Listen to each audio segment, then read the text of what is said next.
은혜로우신 하나님 아버지, 거룩한 주일을 허락해 주시고 함께 모여 예배드리게 하시니 감사드립니다. 오직 성삼위 하나님께만 찬송과 경배를 올려드리오니 홀로 영광 받으시고 예배 가운데 임재하여 주시옵소서. 주님의 은혜 가운데 지금까지 보내었고 지난 한 주도 주님의 은혜로 보내었지만 주 앞에 모인 지금 돌아보니 부끄러운 일들이 가득하였음을 고백합니다. 주님을 닮지 못하였던 모든 생각과 말과 행동들을 주 앞에 내려놓으며 회개하오니 불쌍히 여겨주시고 예수님의 십자가 보혈로 회복시켜 주시옵소서.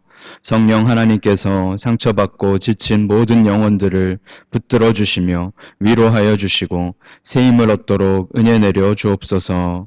오직 주의 은혜를 구하며 감사드리며 주 예수 그리스도의 이름으로 기원하옵나이다. 아멘. 교동문 38번 시편 92편입니다. 지존자여 시편근과 비파와 수금으로 여호와께 감사하며 주의 이름을 찬양하고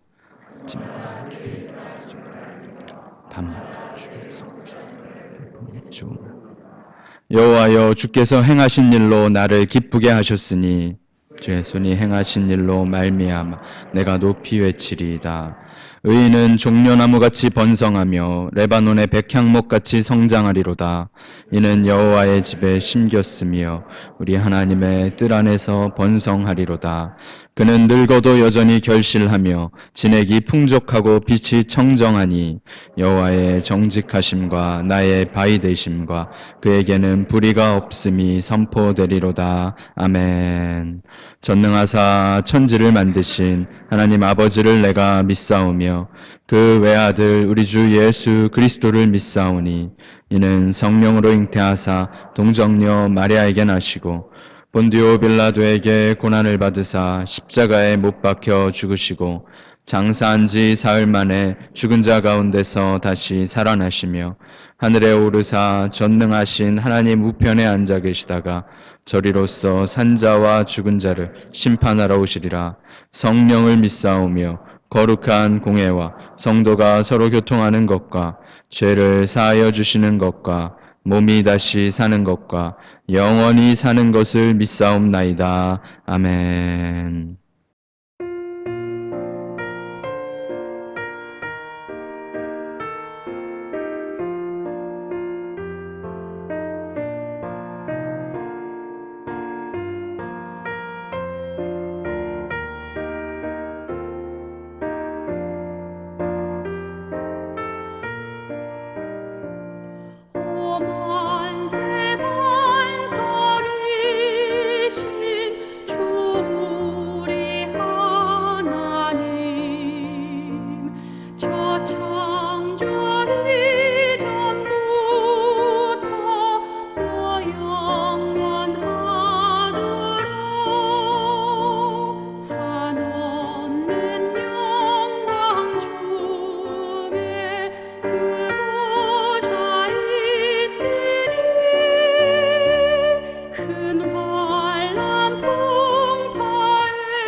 찬송을 받으실 여호와 아버지 하나님, 환난 중에 만날 큰 도움이신 우리 하나님을 찬양하며 하나님께 영광과 존귀를 돌려드립니다.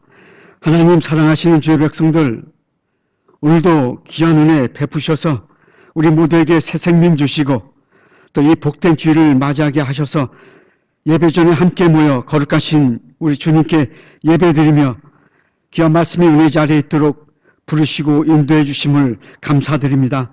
이 시간 신령과 진리로 예배드리는 우리 되게 하시고 드리는 이 예배 위에 성령 하나님 임재하셔서 영광 받으시며 복된 은혜의 시간이 되도록 역사해 주시옵소서.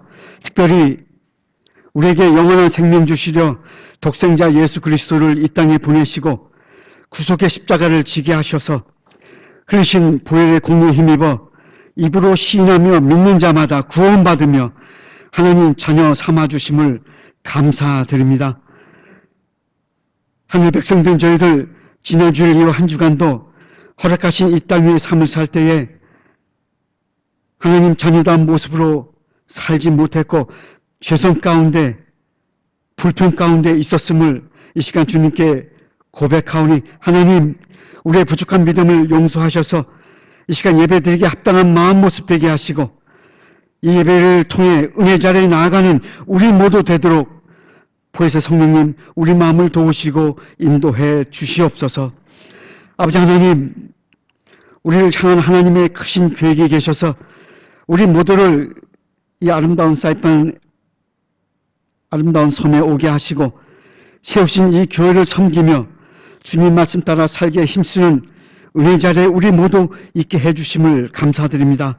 하나님께서 우리를 통해 이루실 계획이 있어 이 땅의 삶을 허락하신 줄 믿사오니 우리들 늘 말씀 따라 사는 가운데 충성하는 일꾼들 되어서 하나님 계획을 이뤄드리는 복된 신앙의 삶을 살아가는 우리 모두 되도록 크신 은혜 내려 주시옵소서. 평안을 너에게 끼치노니 곧 나의 평안을 너에게 주노라. 내가 너에게 주는 것은 세상이 주는 것 같이 아니하니라. 너희는 마음에 근심도 하지 말고 두려워하지도 말라. 주신 하나님 말씀을 기억합니다. 이 시간 기도학교는 우리의 삶을 허락하신 이곳 시네마의 지역이 미연망화되어 가운데 아직도 마지막 힘든 변화기를 적응하며 살아가는 우리들, 기후 환경의 재난과 전염병, 질병 재난 가운데 여러 가지 경제적 문제로 신분 문제로 삶의 어려움 당에 지쳐가며 마음에 상처 있고 아파하는 주의 권속들 기억해 주시고 붙들어 주시사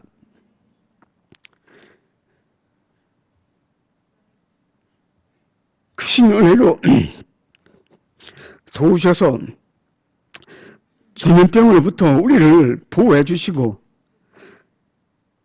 새로운 길을 내어주시사 신분 문제 어려움들이 풀어지도록 해결되도록 주의 권능의 팔로 우리를 삶을 안아주시고 우리를 포기하지 않으며 시적하지 않도록 우리를 강하게 세워주시고 너희는 마음에 근심도 하지 말고 두려워하지도 말라.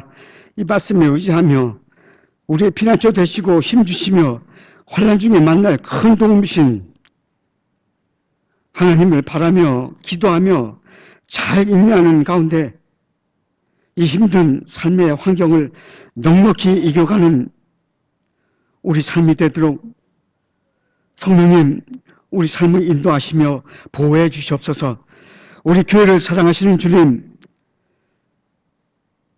교회를 위해 다양한 지체들을 세워서 싸우니 각양 받은 은사들을 따라 맡겨주신 소명들 잘 감당하는 충성된 일꾼들 되게 하셔서 서로 협력하는 가운데 우리 교회가 다시금 건강한 모습으로 하나님 역사를 이루어가는 주님의 사랑이 회복되며 예배가 회복되는 우리 사이판 한인 장로교회가 되도록 축복하시고 이를 위해 기름 부어 세우신 종들을 기억하시사 장로님, 권사님, 집사님들 붙잡아 주셔서 삶의 어려운 가운데서도 지치지 않게 하시고 어떤 상황 하에서도 늘 주님께 감사하며 하나님 백성들 앞에 본이 되는 믿음의 삶을 사는 우리 교회 귀한 중목자들 되게 하셔서 강한 믿음의 사람으로 기도하는 사람으로 세우셔서 우리 교회 큰 기둥이 되도록 주장하시고 은혜 내려 주시옵소서.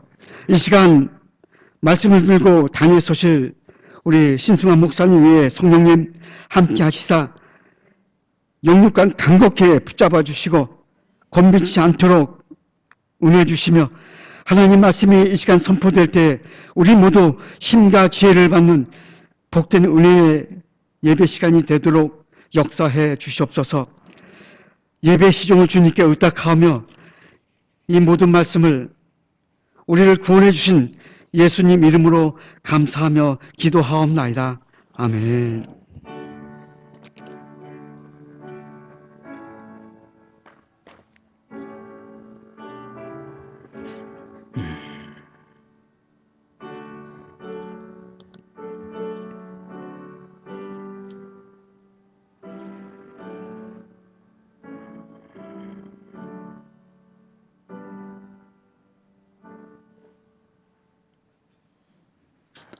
오늘 함께 보실 하나님의 말씀은 신약성경 요한복음 12장 44절에서 50절까지의 말씀입니다.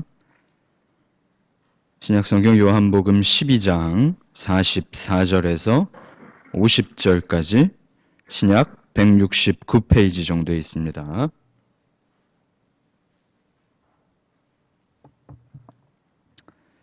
제가 봉독하여 드리겠습니다. 예수께서 외쳐 이르시되 나를 믿는 자는 나를 믿는 것이 아니요 나를 보내신 이를 믿는 것이며 나를 보는 자는 나를 보내신 이를 보는 것이니라. 나는 빛으로 세상에 왔나니 무릇 나를 믿는 자로 어둠에 거하지 않게 하려 함이로라. 사람이 내 말을 듣고 지키지 아니할지라도 내가 그를 심판하지 아니하노라. 내가 온 것은 세상을 심판하려 함이 아니요 세상을 구원하려 함이로라. 나를 저버리고 내 말을 받지 아니하는 자를 심판할 이가 있으니 곧 내가 한 그 말이 마지막 날에 그를 심판하리라. 내가 내 자의로 말한 것이 아니요 나를 보내신 아버지께서 내가 말할 것과 이를 것을 친히 명령하여 주셨으니 나는 그의 명령이 영생인 줄 아노라. 그러므로 내가 이르는 것은 내 아버지께서 내게 말씀하신 그대로니라 하시니라. 아멘.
사랑이 많으신 하나님 아버지, 주님을 사랑하며 주님께 경배 올려드리게 하시니 감사드립니다. 복된 주일, 구원을 기뻐하며 십자가를 기뻐하며 죽으시고 부활하신 다시 오실 주님을 기뻐하며 주님께 예배드립니다. 또 예배 가운데 귀한 예물을 주님께 올려드리니 주님 기뻐 받아주시옵소서. 비옵기는 이 예물과 함께 우리의 모든 것들 받아주시고 주님의 뜻대로 주님의 영광을 위하여 사용하여 주시옵소서. 어려운 형편에도 주님을 예배하고 주님께 드리기를 기뻐하는 성도들을 기억하여 주시고 풍성한 것들로 우리의 삶을 채워 주시옵소서. 아버지 하나님, 참혹한 코로나 전염병으로 전 세계가 투병하고 있습니다. 우리에게는 해결할 능력이 없고 방법이 없는 연약한 존재들이오니 겸손하게 주님의 다스리심을 기다립니다. 우리를 불쌍히 여겨주시고 속히 이 환난의 때가 지나가게 하옵소서. 감염자들의 생명을 지켜주시고 다시금 확산되기 쉬운 겨울이 다가오고 있으니 확산되지 않도록 주께서 간섭하여 주시옵소서. 의료진들과 방역진들을 기억해 주시고 연구하는 이들에게 좋은 약들이 속히 개발되도록 지혜를 허락하옵소서. 위정자들은 자신들의 안녕이 아니라 국민들을 지켜내도록 정직하고 성실하게 일하도록 다스려 주시옵소서. 각 나라와 사회의 시민들이 확산을 방지하도록 지혜롭게 행동하도록 은혜 내려 주옵소서. 주님, 이 상황에 떨고 있으며 지쳐있는 주님의 백성들을 돌아봐 주시고 믿음이 떨어지지 않도록 쓰러지지 않도록 붙들어 주시옵소서. 성도들과 가족들을, 자녀들을 이 바이러스에서 지켜주시고 긴 침체의 기간 동안 버틸 수 있도록 은혜 내려 주시옵소서. 경제적인 어려움과 신분의 문제가 계속되오니 불쌍히 여겨주시며 길을 열어주시고 가정과 직장의 문제들 가운데 자녀들을 위한 기도 가운데 또 연로하신 성도님들의 건강 가운데 주님께서 지켜주시고 앞서가시며 동행하여 주시옵소서. 오직 주님만 바라보며 잘 버텨내는 우리 모두 되도록 함께하여 주옵소서. 예배 가운데 주의 음성을 듣게 하시며 새 힘을 얻도록 역사하여 주시길 소원하며 감사드리며 주 예수 그리스도 이름으로 기도드리옵나이다. 아멘.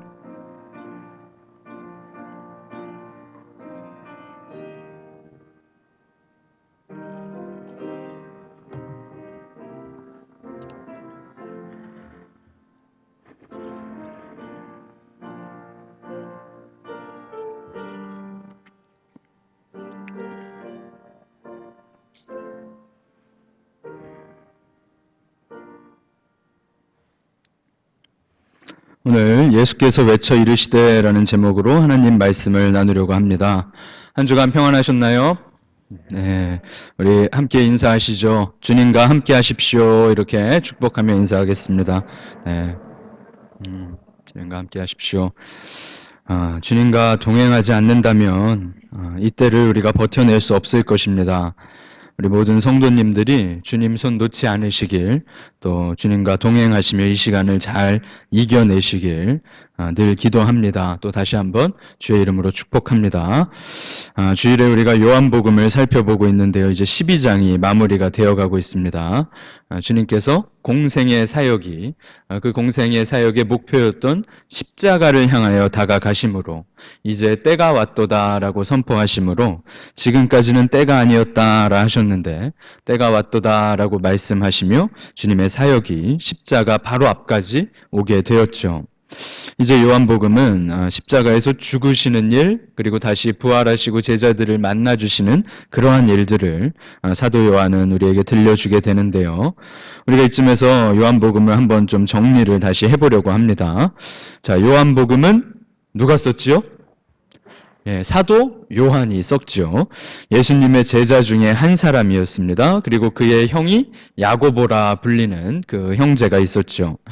요한 사도는 아마 이 제자들 중에 가장 어린 자가 아니었나 우리가 그렇게 추정을 하고 또 주님께서 특별히 사랑하시던 제자 중에 하나였다 그렇게 우리가 알고 있습니다.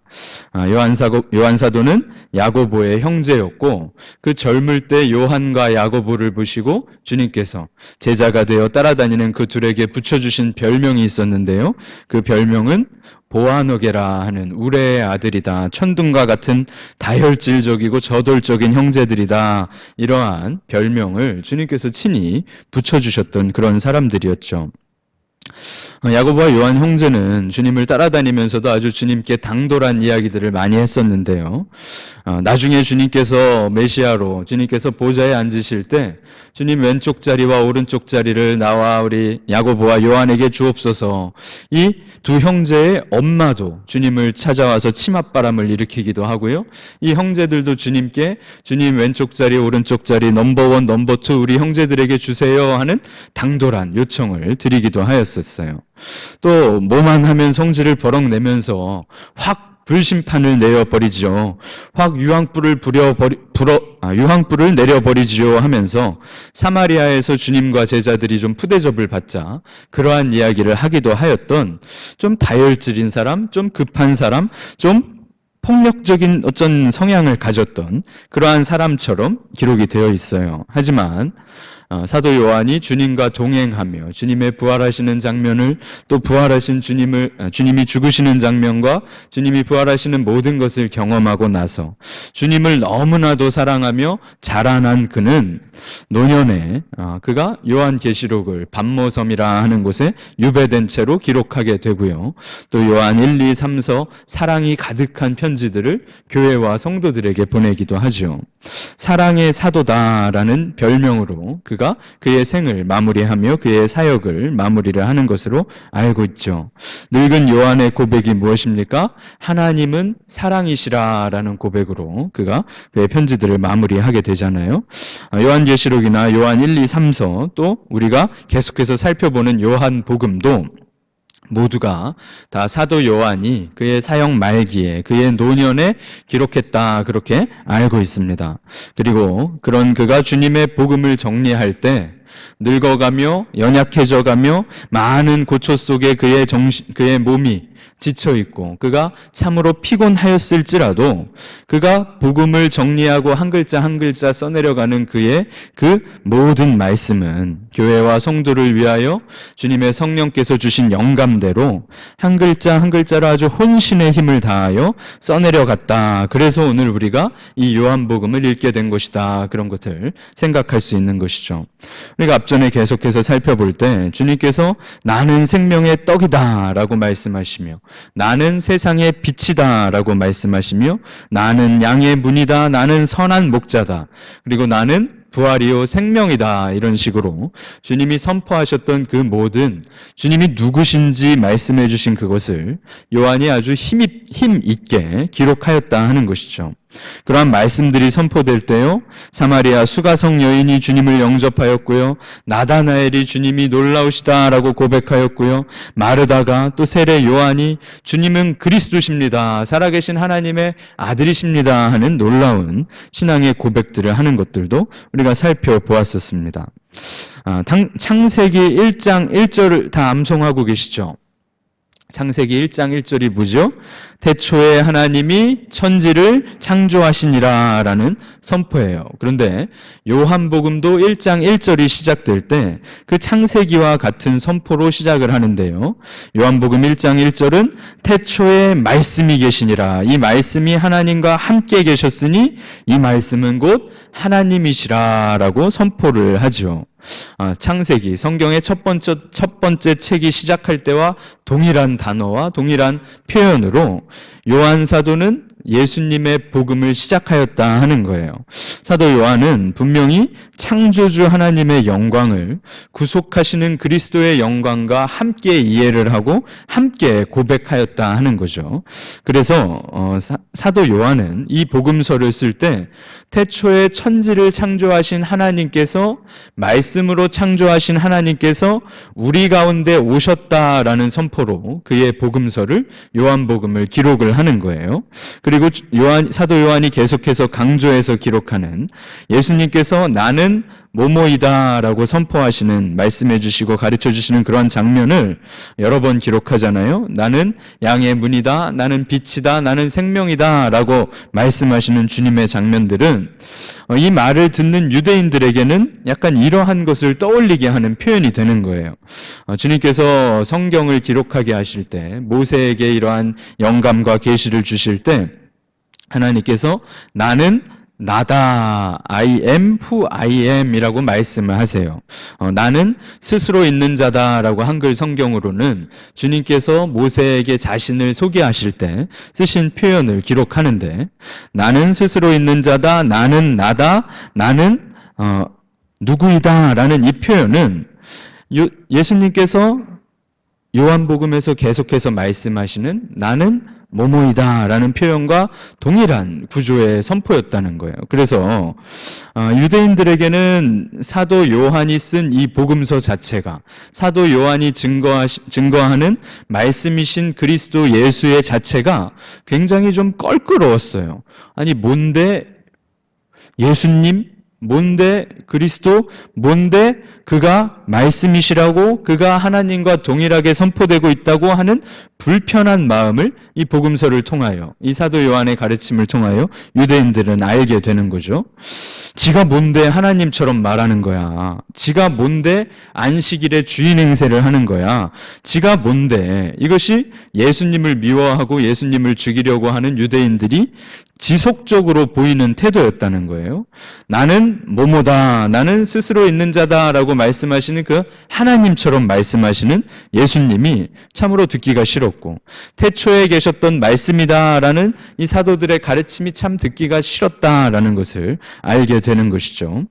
사도 요한과 함께 믿음을 고백하며 주는 그리스도십니다라고 고백하였던 사람들이 있는 반면에 똑같은 말씀과 똑같은 주님을 뵙고도 다르게 받아들이는 유대인들이 분명히 있었다 하는 것이죠.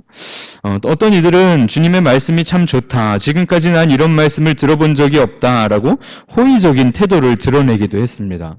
주님께서 병자를 고치시는 것을 보고 주님께서 베푸시는 능력이 참 멋지다라고 환호하는 자들도 있었어요. 그런데 어떤 이들은 주님에 대한 신앙을 고백하는 대로 나아갔는데, 어떤 이들은 믿으면서도 바리새인들이 무서워서 자신의 믿음을 드러내지 못하는 일도 있었다. 사람의 영광을 더 사랑하는 자들이 있었다라고 기록이 되어 있었죠.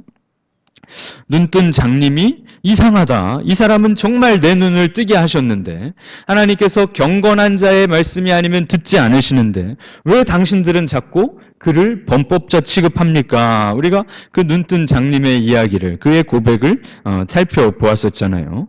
주님에 대하여 어떤 이들은 태초부터 계신 하나님의 말씀이라는 사실을 믿고 감사하며 받아들였던 반면에 어떤 이들은 그를 결코 이해하지 못하고 불편한 존재로 여기고 있었다라고 지금까지 요한복음을 통해 우리가 살펴보게 된 것이죠. 주님께서 때가 왔도다라고 하신 이후에 오늘 본문 44절과 45절인데요. 무엇이라고 선포하시는지 우리가 함께 읽어보겠습니다. 44절과 45절입니다. 시작. 예수께서 외쳐 이르시되 나를 믿는 자는 나를 믿는 것이 아니요 나를 보내신 이를 믿는 것이며 나를 보는 자는 나를 보내신 이를 보는 것이니라. 자, 주님께서 속삭이십니까? 주님께서 뭐라고 외치시죠?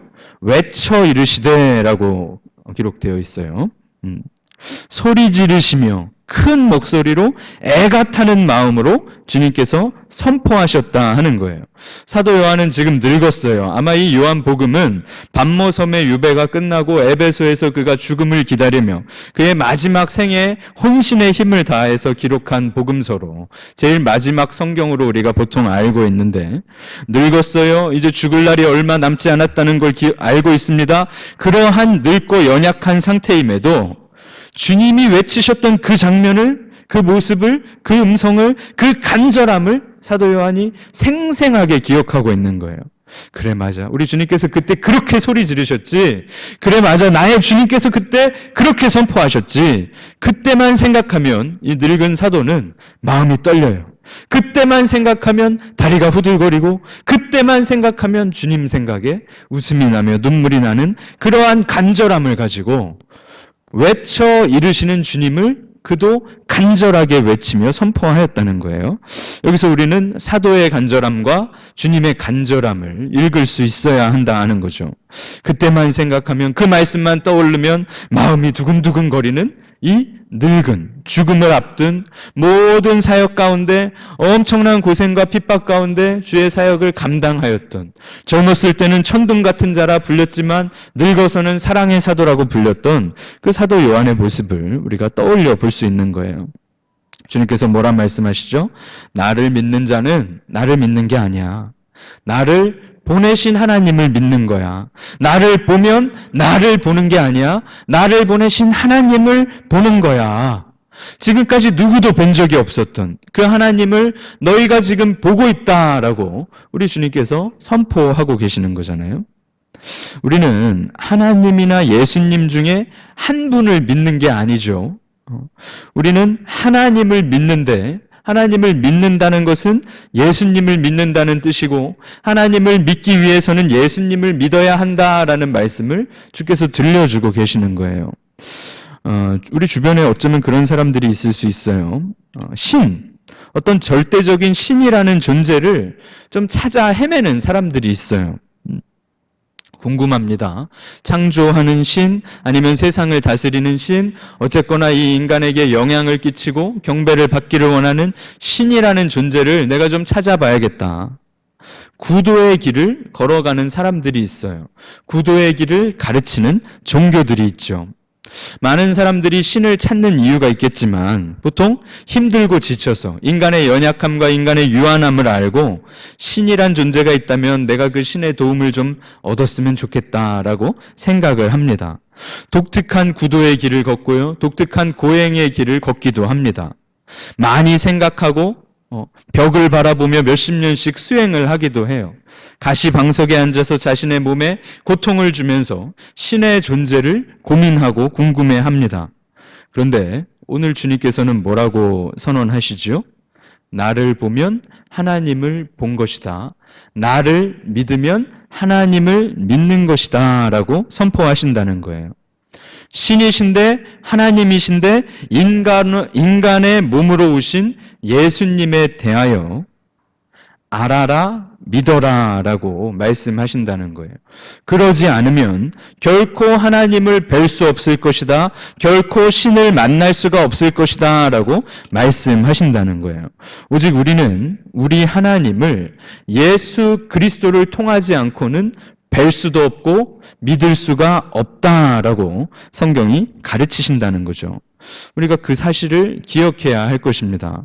우리는 하늘에 계신, 우리를 지으신, 우리를 다스리시며 우리를 심판하시는 하나님을 믿는데, 그 하나님은 결코 예수 그리스도를 떠나서는 알게 될 수도, 뵐 수도, 믿을 수도, 그분의 말씀을 통하지 않고는 결코 나아갈 수 없다라는 사실을 분명히 기억해야 한다는 거예요. 주님께서는 뭐라 말씀하십니까? 나는 빛으로 왔다. 내가 빛이다 라고 말씀하시죠. 너희가 너무나도 어두워서, 너희가 너무나도 앞을 보지 못하고 있어서, 너희가 너무나도 불쌍해서, 내가 너희를 너무 사랑해서 그 어둠 가운데 내버려 둘 수가 없어서 나는 빛으로 왔다라고 말씀하세요. 사도 요한이 22장 마지막 44절부터 50절까지 주님께서 공생의 사역 가운데 공적으로 가르친 말씀을 이 구절로 요약하고 있는 것인데요. 사도 요한은 요한복음을 기록한 목적에 대하여 요한복음 20장에 기록하였는데, 우리가 20장을 한번 찾아볼까요? 요한복음 20장 31절입니다. 요한복음 20장 31절이요. 우리가 함께 읽어보겠습니다. 20장 31절입니다. 시작. 오직 이것을 기록함은 너희로 예수께서 하나님의 아들 그리스도이심을 믿게 하려 함이요 또 너희로 믿고 그의 이름을 힘입어 생명을 얻게 하려 함이니라. 자, 사도 요한이 이 요한 복음을 늙어가며 죽음을 앞둔 그 마지막 생의 혼신의 힘을 다해서 기록한 이유는 너희로 믿게 하려고, 그 이름을 힘입어 생명을 얻게 하려고. 왜냐? 생명이 없었기 때문에. 오늘 본문이었던 12장에서는 뭐라 합니까? 어둠에 처해 있기 때문에. 어둠에 살고 생명이 없는 우리가 그 이름을 믿고 하나님의 아들이신 그리스도를 믿고 생명과 빛을 누리게 하려고 이 말씀을 썼다라고 말씀한다는 거예요. 그러한 사도의 선포와 이 말씀의 선포는 어떤 의미입니까? 세상의 빛이신 생명이신 예수님을 믿으라라는 요청이죠. 그렇게 하지 않으면 하나님의 심판 아래 어두움 가운데 살게 될 것이다라는 경고의 말씀이게 되는 것이죠. 주님을 믿으면 생명과 빛을 누리고 믿지 않으면 어둠과 심판에 처할 것이다. 이것이 하나님의 복음이다. 이것이 우리가 믿는 복음의 본질이다라고 사도가 선언하는 거예요. 주님께서는 그러니까 왜 오셨습니까? 그러한 어둠과 생명에 거하지 않도록 내가 왔다라고 말씀하신다는 거예요. 47절에 나는 심판하러 온 것이 아니다. 나는 분명히 구원하러 왔다라고 말씀하시잖아요. 예수님께서는 어둠에 거하고 생명을 누리지 못하고 살아가는 하나님의 형상으로 지음받았지만 하나님을 잊어버리고 살아가는 그의 선택한 영혼들을 구원하기 위하여 오신 분이다. 요한은 그것으로 주님의 가르침을 요약하고 있는 거예요. 그런데 그 구원의 말씀을 거부할 때 48절에 보세요. 이 말씀이 마지막 날에 심판할 것이다 라고 선언하시죠. 주님께서 심판하신다기보다는 주님이 이미 선포하신 그 말씀이 너희들을 심판하리라 라고 가르치신다는 거예요. 구원과 영생의 길을 내가 가르쳐 주잖아. 구원과 영생의 길을 말해 줬잖아. 내가 오직 살 길을 가르쳐 줬잖아. 그런데 그 길을 거부하면 내가 가르쳐 준 길로 오지 않았구나. 내가 가르쳐 준 대로 살지 않았구나. 그러한 심판이 우리를 기다린다라고 말씀해 주시는 거예요. 현대사회를 우리가 소위 다원주의 사회라고 하잖아요. 여러 가치가 공존하는 사회예요. 그 누구도 절대적으로 옳다라고 말하지 않고 그 누구도 절대적으로 틀렸다라고 말하지 않으며 여러 관점에서 여러 시각에서 사람과 그들의 생각과 그들의 선택들을 다양하게 존중하는 것이 이 다원주의 사회의 가치잖아요. 제가 고등학교 시절에 원래 저희 남자들이 고등학교 시절에 친구들이랑 제일 많이 놀러 다니고 그러는 것이 아마 어르신들 세대에는 당구장 같은 거였을 거예요. 우리 성도님들 중에도 뭐 당구 기가 막히게 치시는 분들이 있다 이런 얘기는 제가 들었어요. 뭐 옛날에 막 수십 년 전부터 뭐 유명한 목사님하고도 당구 내기를 하셨다 이런 얘기도 들어본 적이 있었는데요. 근데 저희 또래는 저희 좀 젊은 세대들은 저희가 고등학교 때 당구장보다는 PC 게임방이라는 게 생기기 시작했거든요. 그래서 이건 뭐 사이판에서는 그렇게 흔하지는 않을지 모르겠습니다만 한국에는 엄청 PC방이 많이 생겨났어요. 무슨 스타크래프트라는 서로 패싸움하는 게임이 막 인기를 끌면서 친구들과 함께 그 컴퓨터 모니터 앞에 앉아서 PC방에 앉아서 게임을 하는 그런 취미생활, 그런 여가생활들이 막 인기를 끌게 되었죠. 지금도 여전히 컴퓨터 게임들, 뭐 온라인 게임들이 인기가 있잖아요. 그런데 저도 게임도 뭐 좋아하고 친구들하고도 많이 해보고 하였습니다만 게임을 만드는 사람도 있구나라는 생각을 했어요. 이런 걸 만드는 개발자라는 게 있구나.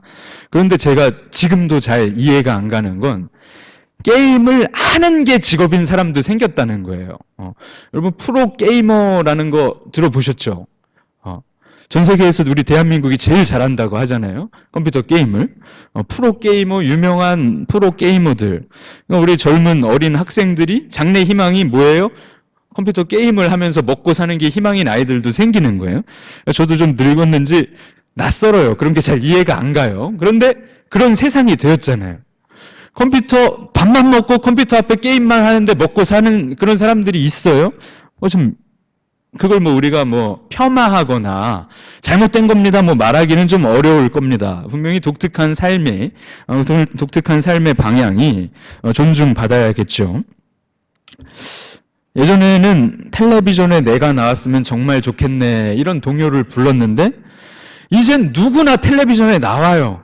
지가 찍어서 지가 영상을 만들어가지고 유튜브에 얼마나 많은 1인 제작자들이 있습니까? 그러니까 다양한 삶의 길이, 사회의 변화가 실제합니다. 우리는 다양한 선택과 다양한 그런 삶의 방법들을 좀 이해할 수 있고 용납하고 품어줄 수 있어야 할 거예요. 그런데 여러분 세상이 아무리 변해도요, 아무리 다양한 선택을 용납한다 할지라도요, 구원의 길은 주님밖에 없다라는 것이 사도의 선포며 주님의 말씀이라는 것을 우리가 붙들고 있는 거예요. 여러분 다른 모든 것에는 넓은 마음을 가지셔도 돼요. 포용하셔도 돼요. 용납하셔도 돼요. 그런데 구원의 길에서만큼은 다른 것이 들어갈 틈이 없습니다. 다른 길이 필요가 없어요.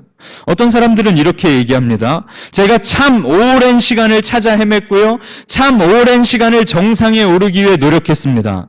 그리고 정상에 올라서 땅을 내려다 보니까요, 정상에 오르는 길이 제가 온 길 말고도 많더라고요. 아니에요. 없어요. 우리의 구원과 하나님과의 화평과 우리의 범죄한 모든 죄악에 대한 사죄를 위한 길은 유일한 딱 한 길만 하나님께서 주셨다는 거예요. 태초부터 계셨던 말씀이신 주님께서 육신이 되어 오셔서 십자가에 죽으시고 부활하시며 다시 오실 것이다 라고 선포하신 그 말씀을 믿는 것 말고, 그 말씀 앞에 합당한 반응을 하는 것 말고는 우리에게 다른 길이 없다는 거예요. 이게 복음이라는 겁니다. 이게 우리가 가진 보수적인 믿음이라는 거예요. 어둠에 거하지 않고 생명을 누릴 수 있는 길은 하나님이신 예수님을 믿는 것 말고는 없다는 거예요. 찾아 헤맬 필요가 없어요. 기웃거릴 필요가 없어요. 오직 주님의 말씀, 그 그리스도를 믿는 것밖에는 없다는 거예요. 게임방에서 먹고 자고 하면서 게임만 해도 그래서 뭐가 되겠니? 난 너 때문에 걱정이다. 우리 자녀들에게, 10대 자녀들에게 부모님 그런 말씀 하실 수 있어요. 그래서 뭘 어쩌려는 거냐. 우리가 모르는 세상에 우리 자녀들은 살아갈 겁니다. 그래도 다른 모든 건 품어주시고 가르치시고 이해하셔도 예수님을 믿지 않고는 네가 아무것도 될 수 없다는 것, 그거 하나만큼은 우리 모두가 알고 있어야 해요.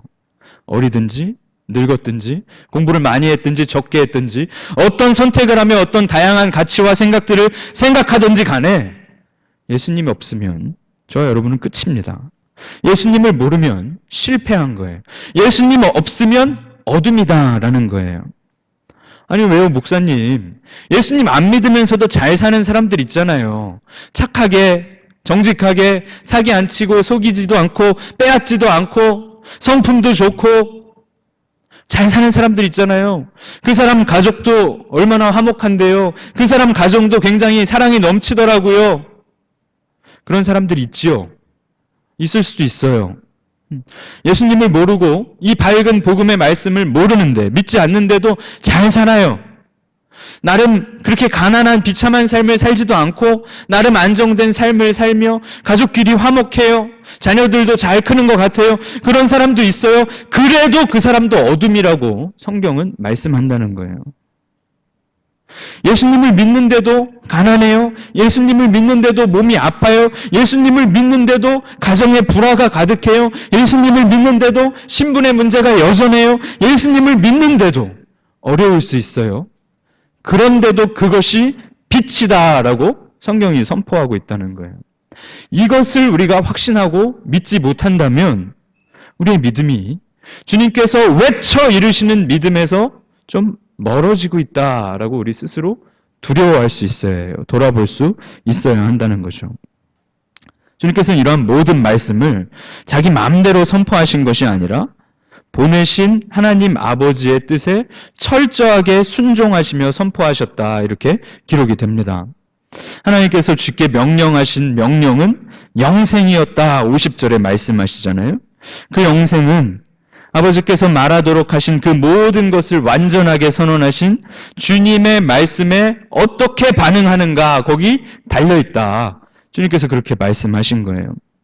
이 12장 44절부터 50절의 말씀은 주님께서 많은 사람들에게, 그러니까 군중들 앞에서 가르치신 마지막 말씀이에요. 예수님을 보고 예수님의 말씀을 들었던 수많은 군중들이 있었는데 그들이 다 어둠에 있었고 그들이 다 생명을 누리지 못하고 있었는데 그들에게 마지막으로 들려주신 말씀이 이 말씀이에요. 그리고 이날 이후로, 이 말씀 이후로 주님은 이제 제자들하고만 이야기하세요. 가까운 자들에게만, 주님을 사랑하고 주님을 따르는 자들에게만 더 귀한 비밀을 가르쳐 주세요. 더 이상 주를 따르지 않는 자들에게는 이 말씀 말고는 해줄 말이 없다라고 말씀하신다는 거예요.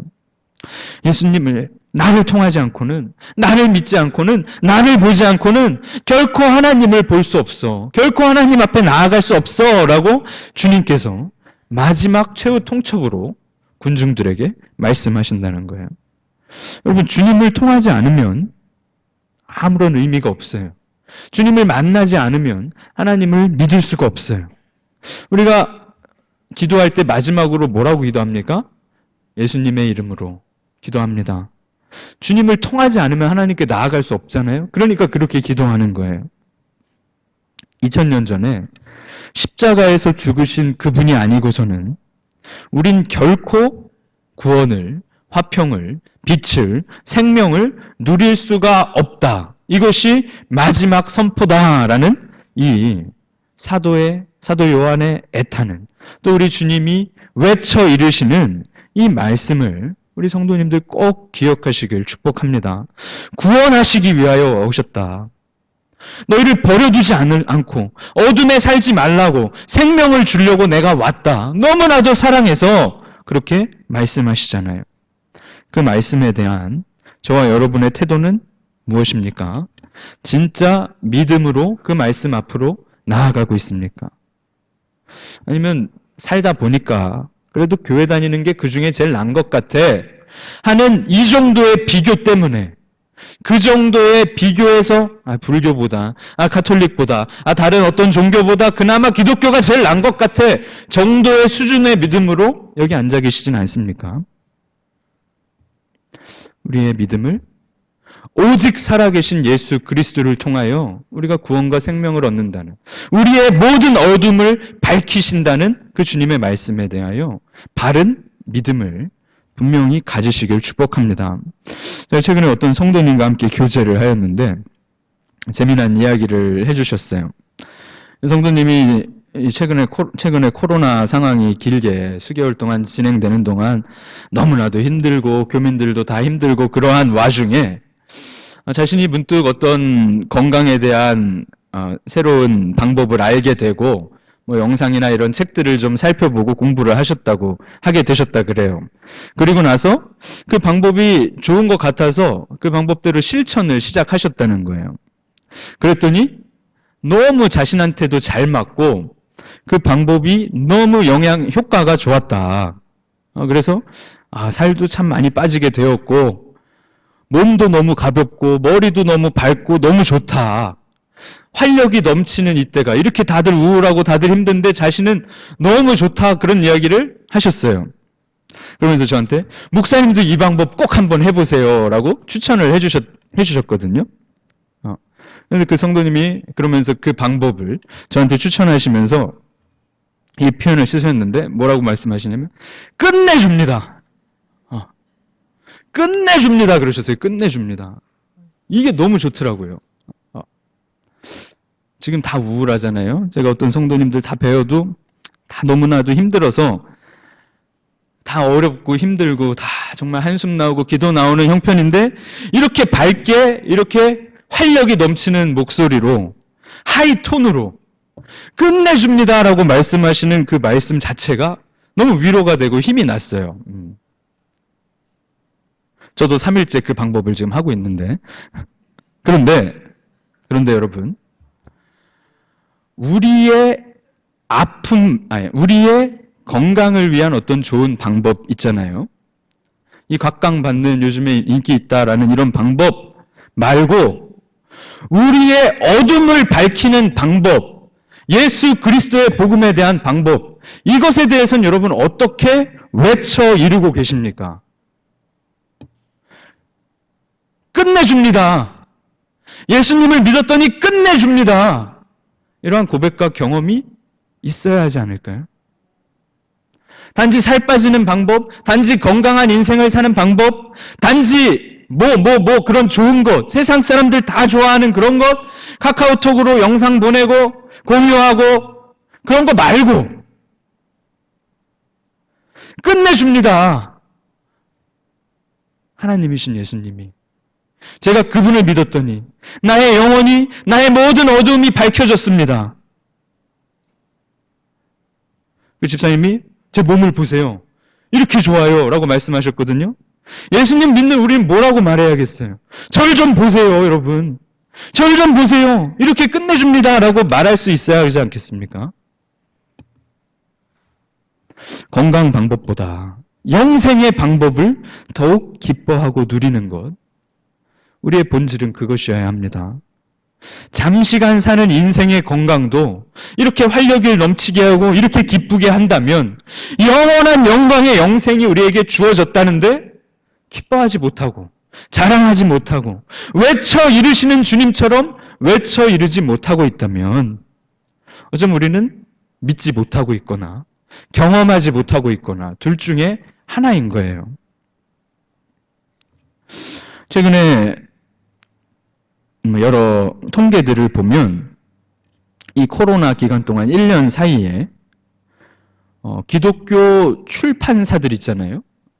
출판사들의 매출이 늘었어요. 성경책의 매출이 늘었어요. 사람들이 이 막연한 두려움과 공포 앞에 영적인 두려움과 궁금증을, 그 갈증과 갈급함을, 관심을 표현하는 거예요. 갑자기 그 신앙 서적들을 사요. 성경책을 갑자기 사요. 그런 관심이 생겨나고 있다는 거예요.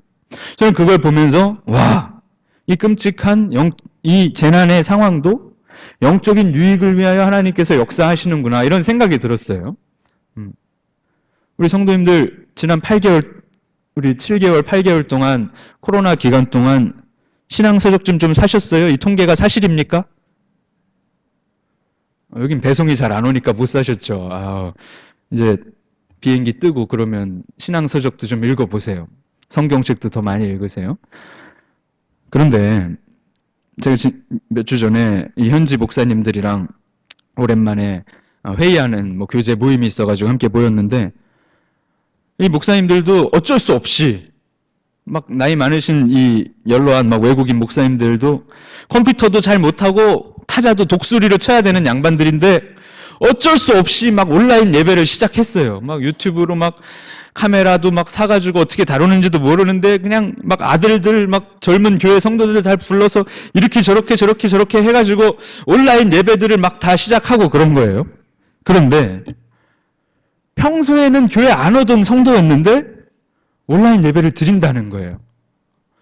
뭔가 두려움, 이 재난의 이 불확실성에 대한 그런 두려움, 그런 것이 영적인 관심으로 사람들을 이끌어 간 거예요. 이건 참 좋은 거잖아요. 그런데 반면에 여러분 지난 이 1년 사이에 이 팬데믹 기간 가운데 포르노 업계가 호황을 누리고 있어요.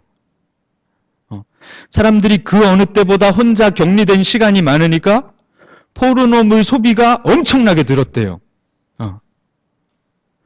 게임 회사들, 게임 개발하고 판매하는 회사들이 폭발적인 이 매출의 증가가 되었어요. 어떤 이들은 영적 관심이 생겨서 교회를 찾고 예배를 직접 모이지도 못하는데 온라인으로라도 좀 드리면서 이때 어떻게 해야 되는가를 궁금해하는 반면에, 또 어떤 이들은 즐거움과 쾌락으로 그 시간을 채우고 있는 사람들도 있다는 거예요. 격리 기간, 홀로 보내야 되는 그런 시간, 어떤 이들은 신앙이 깊어지고 어떤 이들은 쾌락이 깊어져요. 여러분 어디 계세요 지금? 깊어지는 신앙, 깊어지는 생각, 깊어지는 믿음, 깊어지는 하나님을 아는 지식으로 나아가시길 우리 주의 이름으로 축복합니다. 믿음이 깊어져야죠. 다이어트 방법으로 살이 빠져야 그 다이어트 방법이 의미가 있잖아요. 예수 그리스도는 나의 어둠을 밝히신다 그랬잖아요. 내게 생명을 주신다 그랬잖아요. 그 변화를 체감하고 영적인 살이 빠져서 건강한 사람이 돼야죠. 쾌락으로, 탐닉하는 욕망으로 깊어지고 살이 찌고 있으면 뭔가 잘못되고 있는 거예요. 우리의 믿음이 잘못됐거나 우리의 주님의 말씀을 믿지 못하고 있거나. 사랑하는 성도 여러분, 진짜 믿음을 가졌는지, 이 말씀하시는 예수님을 믿고 계시는지, 외쳐 이루시는 그 말씀이 나에게는 어떤 의미가 있는지 돌아보시는 그러한 삶을 살아가시길 축복합니다.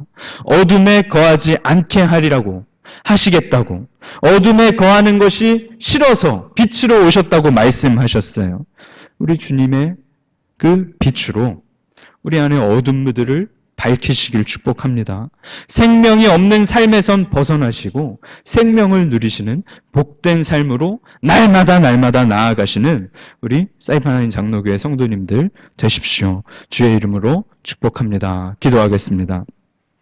아버지 하나님, 이 어려운 환난의 때에도 하나님께서 일하고 계심을 기억합니다.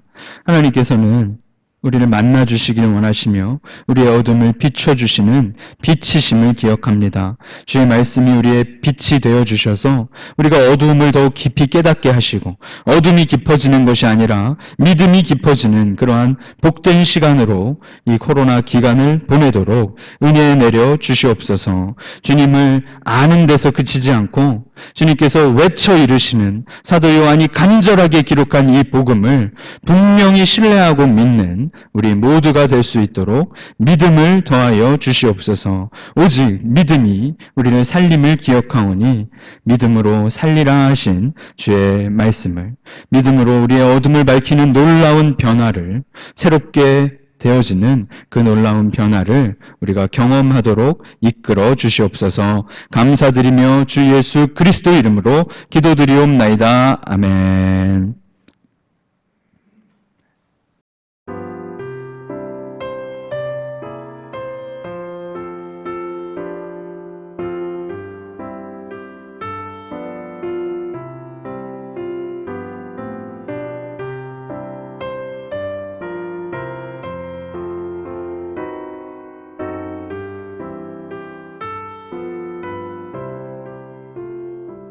성부의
내 주를 의지하니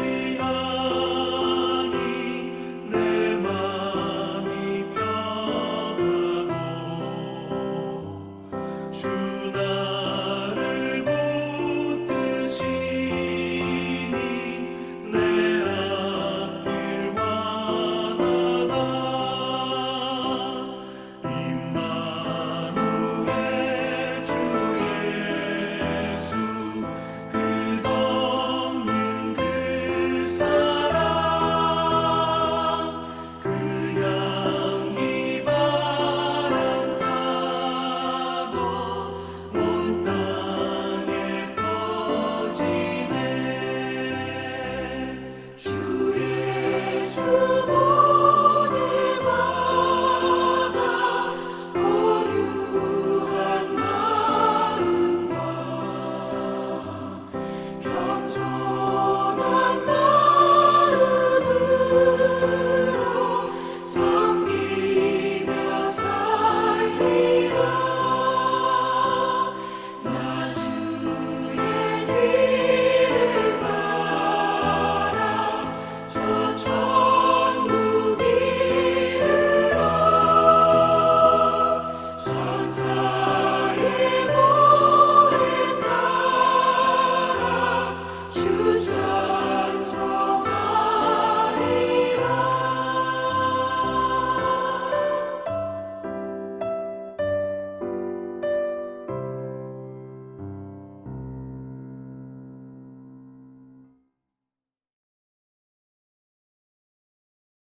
교회 소식 말씀드리겠습니다. 주일 오전 예배와 수요 저녁 예배 그리고 새벽 예배를 모이고 있습니다. 예배를 사모하시고 확산되는 일이 없어서 계속해서 모이는 예배가 계속될 수 있도록 기도해 주시고 또 예배를 사모하시는 모든 성도님들 되시길 부탁드립니다. 예배 드리실 때는 마스크를 잘 착용해 주시고 사회적 거리 확보를 잘 해야 될 것 같은데요. 우리가 이제 같은 집에서 온 가족들은 그냥 붙어 앉으셔도 되겠습니다. 자리가 좀 협소하니까 말씀을 드렸었는데 최근에 아마 이제 트럼프 대통령도 확진이 되었다 그래서 그런지 이곳 현지에서도 식당들이나 이런 곳에 굉장히 그 6피트 2m 거리를 잘 지키고 있는지 이 DPS에서 검사를 좀 많이 한다고 해요. 그래서 이 교회에도 혹시나 그런 검사하는 분들이 오실지 모르겠는데 우리가 최대한 좀 2m 정도 이 다이아몬드 대형으로 앉는 것을 잘 지켜주시고 혹시나 좀 인원이 많으시다 그러면 2층 자리도 넉넉하게 있으니까 조금 불편하시더라도 챙겨주시고 그리고 식당 의자도 제가 한 20개 정도를 갖다 놨는데 혹시나 자리가 모자랄 경우에는 그런 의자를 통해서라도 좀 널찍히 앉을 수 있도록 우리가 잘 이 격리의 지침들을 지키면서 예배 드리면 좋겠습니다. 우리 성도님들이 좀 불편하시더라도 우리 서로를 위해서 잘 힘써 주십시오.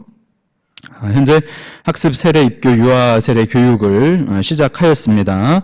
이번에 유아 세례 2명, 우리 아이들 2명 엄마들이 함께 교육을 받고 있고요. 또 성인 세례 3명 신청서가 되어 있습니다. 그래서 5분 교육을 하는데요.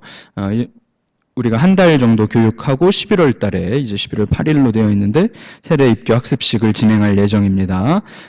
지난 봄에 못하였기 때문에 이번에 진행을 합니다. 그래서 잘 기도해 주시고 하나님을 아는 지식 또 분명한 믿음을 가지도록 우리 성도님들이 기도하시며 축복해 주시면 좋겠습니다. 이번 주는 조금 일정이 뭐가 많은데요. 내일 월요일에 서서울 노회, 가을 정기 노회로 모이는데 저도 이 줌이라는 것으로 참여를 하게 되었습니다. 또 막상 가게 된다 그러니까 가기 싫은 게 사람 마음인 것 같아요. 노회 오랜만에 저도 참여를 하게 됐는데 교회 지난번에 코로나 헌금도 노회에서 보내주셨고 또 이번에 우리 정병달 집사님이 아주 우수한 성적으로 노회에서 치르시는 장로고시를 보셨습니다. 제가 평생 고시부 목사님들한테 칭찬은 처음 들어봤어요. 맨날 혼만 나기만 했는데 정명달 집사님이 7과목을 시험 보시는데 1개인가 2개밖에 안 틀리시고 다 맞으셨다고. 이제 네. 장립을 위하여서 이제 저와 함께 공부하시며 교육을 진행하게 됩니다. 좋은 장로로 준비되도록 정 집사님 또 이 장로 장립 교육을 위해서 기도해 주시길 부탁드리겠습니다. 장로 장립 교육은 이제 내일 노회 후부터 시작을 하여서 금요일, 월요일 새벽에 이렇게 저와 함께 정 집사님이 책 읽고 공부하는 것으로 진행할 예정입니다. 계속 기도해 주십시오. 이번 주 수요일에 구역장님들 원래회로 모이겠습니다. 오전 10시에 새가족실로 모입니다. 참고해 주시고요. 주일학교 온라인 모임은 토요일 오후 3시에 중고등부가, 또 오후 4시에는 유초등부가 모이고 있습니다. 줌 앱으로 모이고 있는데요. 어제 우리 중고등부 친구들이 많이 참석을 해주니까 되게 기분이 좋더라고요. 화면에 아이들 얼굴이 꽉 차가지고 함께 이제 설교도 하고 또 숙제도 막 내고 숙제 검사도 하고 유초등부 아이들까지 진행하고 있습니다. 주일학교 아이들 또 잘 가르치도록 계속 기도해 주십시오. 지난주에 이제 새가족으로 등록하신 성도님 제가 소개해 드리겠습니다. 1구역으로 편송하였고요. 김수정 성도님 잠깐 자리에서 일어나 주실까요? 네, 저기 우측 뒤편에 오셨고요. 남편 되시는 신호식 성도님도 계시고, 큰 딸이 다인 자매가 있습니다. 그리고 아들이 주호 형제가 있고요. 다인 자매와 주호 형제가 고등학생들이에요. 그러니까 젊어 보이시는데 큰 아이들을 가지신 어머님이시죠. 캐나다에서 사시다가 중국에서 일하시다가 이번에 사이판으로 오셨고 켄싱턴에서 일하십니다. 그래서 가족들 또 남편과 자녀들까지 사이판 삶을 시작하시고 또 우리 교회에서 함께 교제하며 신앙생활 하시기를 원하신다고 등록해 주셨어요. 우리가 잘 환영하며 또 잘 적응하시고 잘 생활하시도록 또 자녀들 공부도 잘 할 수 있도록 기도해 주시면 좋겠습니다. 우리 김수정 성도님 위해서 함께 기도하죠. 아버지 하나님, 김수정 성도님 이곳 사이판으로 삶의 터전을 인도해 주시니 감사합니다. 남편과 함께 또 남편이 켄싱턴에서 일하게 되므로 이곳까지 오게 하셨고 큰 아이들 이제 고등학교 학업을 하고 있습니다. 주님께서 이 가정이 먼 곳까지 오게 하셨는데 이곳에서의 삶이 복되도록 하시며 또 주님께서 은혜 가운데 잘 적응하고 코로나 상황에 어려움 없도록 하시며 학업을 하는 우리 아이들이 지혜롭게 하시며 남편과 아내와 또 자녀들이 다 건강하게 사이판에서 하나님의 영광 드러내며 살아갈 수 있도록 인도하여 주옵소서. 또 우리 교회에서 성도들과 함께 교제하고 살아갈 때에 하나님께서 기뻐하시는 아름다운 공동체 되도록 또 우리 모든 성도들이 환영하도록 은혜 내려 주옵소서. 감사드리며 주 예수 그리스도 이름으로 기도드리옵나이다. 아멘. 우리 박수로 환영합니다. 잘 오셨습니다.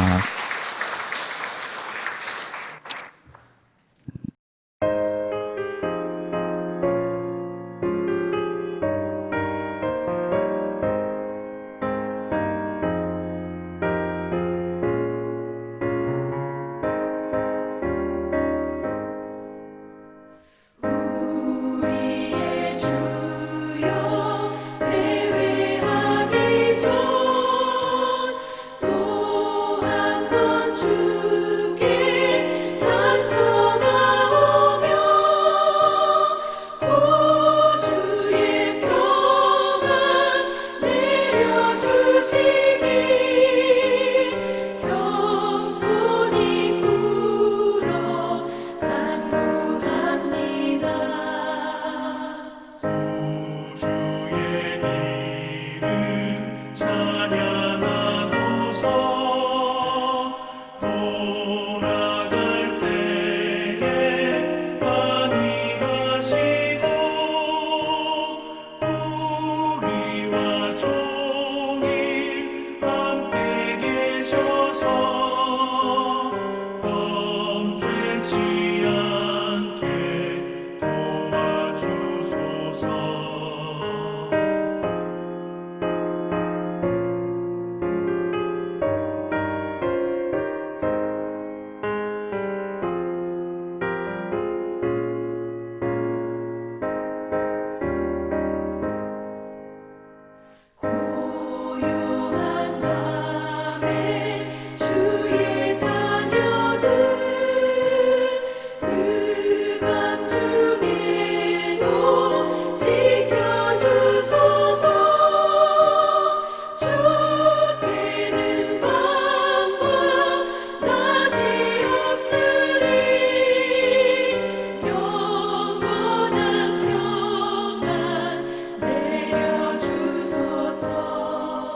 주 예수 그리스도의 은혜와 하나님 아버지의 사랑과 성령의 교통하심이 하나님이신 우리 예수님을 십자가에서 죽으시고 부활하시고 다시 오실 주님을 그 말씀을 믿는 모든 주의 백성들에게 지금부터 영원까지 함께 있을지어다. 아멘.